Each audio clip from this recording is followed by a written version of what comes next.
I want to welcome you on behalf of IRENA and CAN to this side event on stepping up NDC ambition and bringing sustainable energy benefits through enhanced deployment of renewables in CVF countries.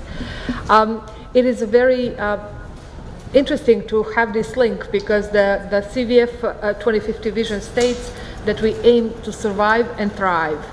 The reason why we are here today is that we think 2018 is a very key moment to step up climate ambition.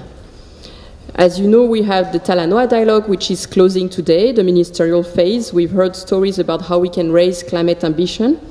And the mandate of the Talanoa dialogue, which was agreed in Paris, was exactly about taking stock of where we are in terms of reaching the Paris Agreement goals and staying below 1.5 degrees. As you know, this is a question of survival, including for the Pacific Islands, and we have our dear friends and colleagues here from the Marshall Islands and Fiji who can also talk about that. So today we will also hear about potential solutions on how we can enhance these NDCs, how we can move to 100% renewables. We have very positive stories to hear from Fiji, Marshall Islands, and we will also hear from the World Resource Institute. They've done a very interesting study on how the CVF countries in particular can enhance their NDCs and move to 100% renewables. And we will also hear from Mrs. Khan, who is the director of Green ID, a member of CAN International, and we are working with them in Vietnam also on shifting financial flows from fossil fuel and coal towards 100% renewable, and in particular solar panels in homes. Stepping up NDC ambition and bringing socio-economic benefits through renewable energy is a topic that is of great relevance and important for us from small island states and other vulnerable regions. In my role as a high-level champion, over the last 2 years, I have been a strong advocate for the generation of multiple benefits that results in overall resilience.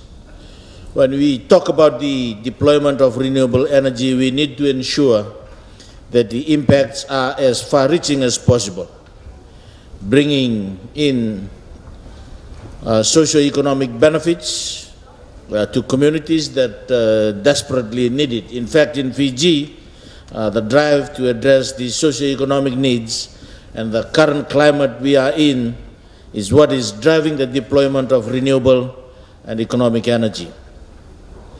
Our local communities need a reliable supply of electricity for their children to do their homework in comfort in the evenings, for our schools to provide a conducive learning environment, for lighting paths and common areas at night for the safety of the villages, to promote the development of our local entrepreneurs, like cold storage facilities for our fishermen and fisherwomen, and refrigerators for longer storage of food in homes, and the list goes on.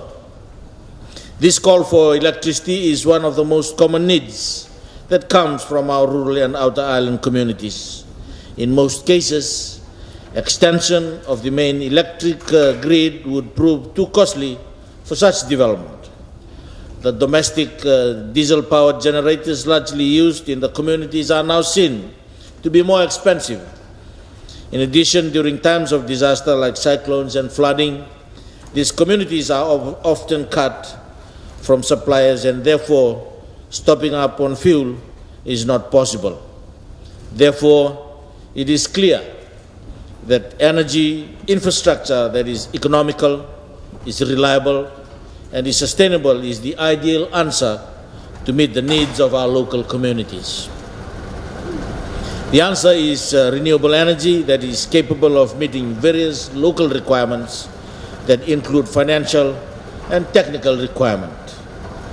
So in this context, we can see that economics and socio-economic needs of our social communities is what is driving the deployment of renewable energy in our islands. It is not so much climate change. For our local communities, reducing emissions is not their first priority. Their first priority is bettering their lives and improving their livelihoods. that governments and partners can provide this support while ensuring that emission reductions are taking place is the type of climate action that we need. I would like to conclude by saying that Fiji's current NDC is targeting 100% renewable energy by 2030. Our revised NDC to be submitted in 2020 will also include other sectors like agriculture and forestry, and will have strengthened adaptation and resilient elements. We, together with our friends from the Marshall Islands, are the first in the Pacific to develop national long-term low-emission development strategies. This is our contribution to the global fight against climate change. Thank you. Pinabalik.